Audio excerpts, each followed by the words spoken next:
Ang hapunan ko. Kamatis na may bagoong at okra. Sarap. Yan, imumukbang ko ngayon, guys.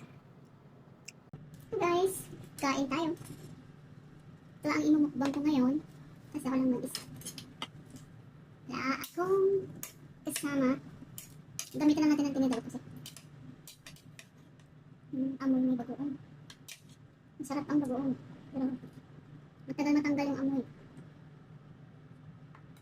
Mag-flavor ka. Oh? May bagoong na to, guys. Kamatis at bagoong. Tapos may dalawa akong egg.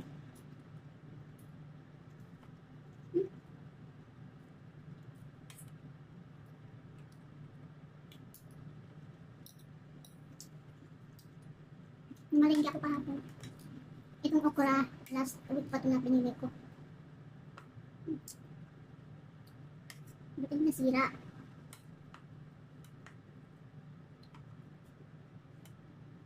Ako lang naman.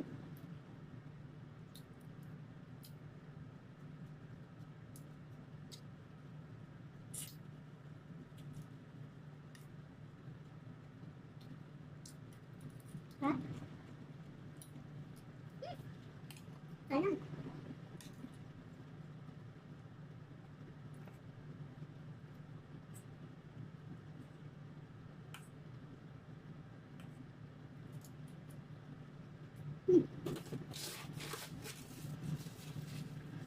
Kapag kamay na nga. May sabaw kasi yung bagoong kasi. Umugas na ako.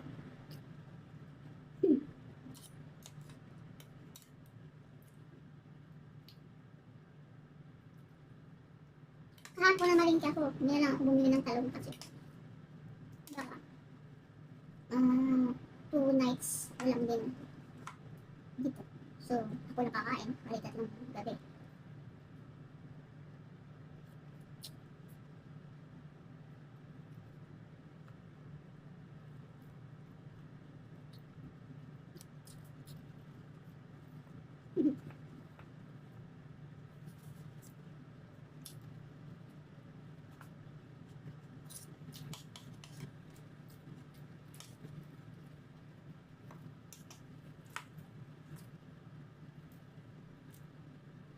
Ha?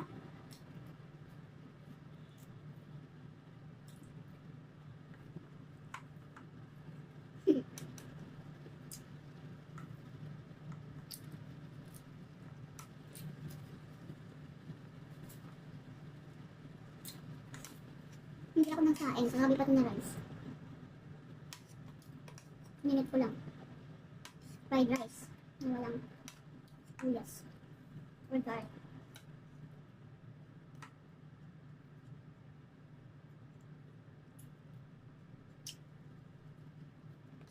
Alam niyo, ang sarap ng kamatis pag ang bagoong. Ngayon na ako ulit kakain na kamatis kasi bawal kasi sa akin. Yung acid ko.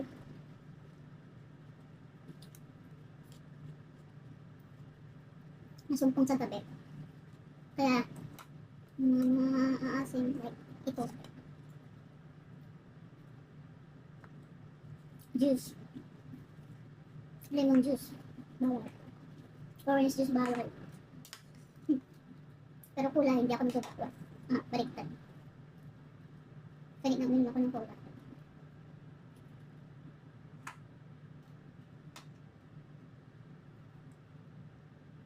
Yung okra dito sa Hong Kong, ganito, dark green. Sa akin naman yung light green. Hindi ko lang sure kung may ganito na variety sa atin. Kasi nakikita ko yung light green.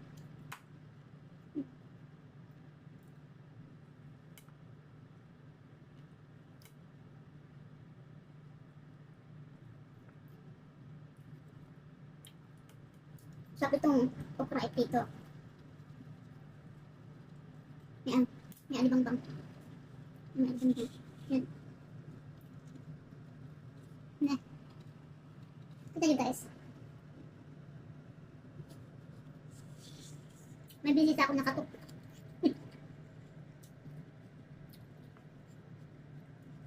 Kaya lang hindi ko maubos. Ang dami. Ang offer mo, ubus ko. Pero ang kamatis.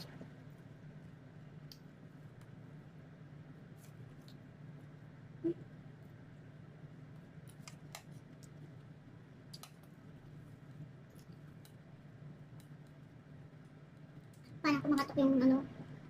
Tawag yan? Sa lagubang? Sa lagubang ba yan? Dragonfly? Yan, dragonfly. Dragonfly.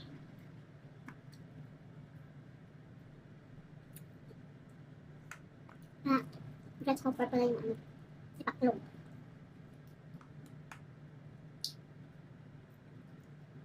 Bukag-kag. Pag medyo matured, ganito na.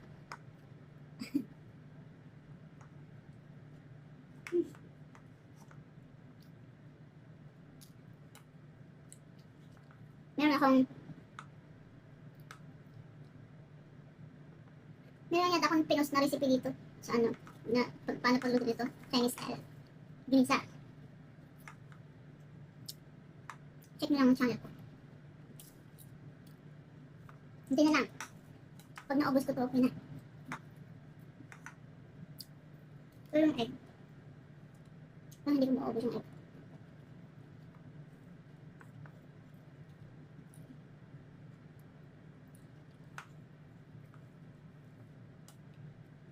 Naalala ko sana, Middle East. Nandun pa ako nagtatrabaho. Ito ganito.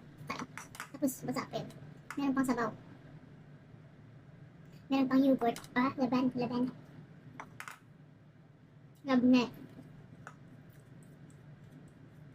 Kung hindi lang Pilipinas mahilig na ano, magkamay. Indian. Mahilig na magkamay. Harap. Harap talaga kapag magkain sila ng ano, ng kamay. Apat lang ganyan. Ganyan. Apat. Ano ako rice? Yan na. Thanks for watching.